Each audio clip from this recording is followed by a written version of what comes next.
ভারতের সঙ্গে চলমান ক্রিকেটীয় সমস্যা নিরসন এবং দ্বিপাক্ষিক ক্রীড়া সম্পর্ক উন্নয়নের জন্য দ্রুত পদক্ষেপ নেবেন বাংলাদেশের নতুন যুব ও ক্রীড়ামন্ত্রী আমিনুল হক।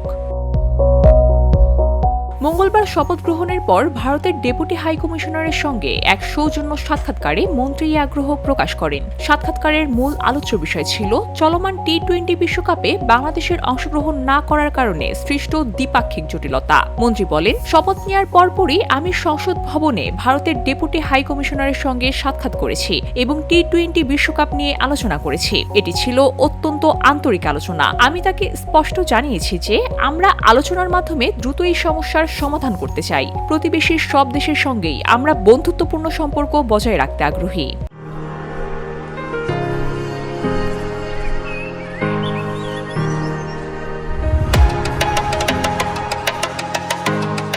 প্রসঙ্গত, ভূ রাজনৈতিক উত্তেজনা এবং ভেন্যু সংক্রান্ত জটিলতার কারণে বাংলাদেশ এবার টি-20 বিশ্বকাপে অংশগ্রহণ করতে পারেনি। আইপিএলে মুস্তাফিজুর রহমানকে স্কোয়াড থেকে সরিয়ে নেওয়ার ভারতের সরকারের নির্দেশনার পর পরিস্থিতি আরও জটিল হয়ে ওঠে। তৎকালীন সরকার দল পাঠাতে অস্বীকৃতি জানালে আইসিসি মূল আসরে বাংলাদেশের পরিবর্তে স্কটল্যান্ডকে অন্তর্ভুক্ত করে। এ প্রসঙ্গে মন্ত্রী বলেন, কূটনৈতিক জটিলতার কারণে আমরা বিশ্বকাপ খেলতে পারিনি। বিষয়টি আগে আলোচনা করে সমাধান করা হলে হয়তো আমাদের দল অংশগ্রহণ করতে পারত।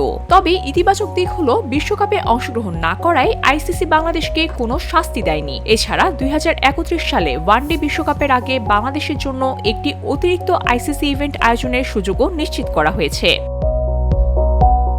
পরবর্তী পরিকল্পনায় আগামী সেপ্টেম্বর মাসে ভারতের সঙ্গে 3টি ওয়ানডে ও 3টি টি-20 ম্যাচ খেলার জন্য বাংলাদেশ সফরের কথা রয়েছে। নতুন ক্রীড়ামন্ত্রী ইতিমধ্যে এ সফরের আগেই দুই দেশের ক্রিকেট ও কূটনৈতিক সম্পর্ক পুনরুজ্জীবিত করতে উদ্যোগ নিয়েছেন। VOD Bangla news desk.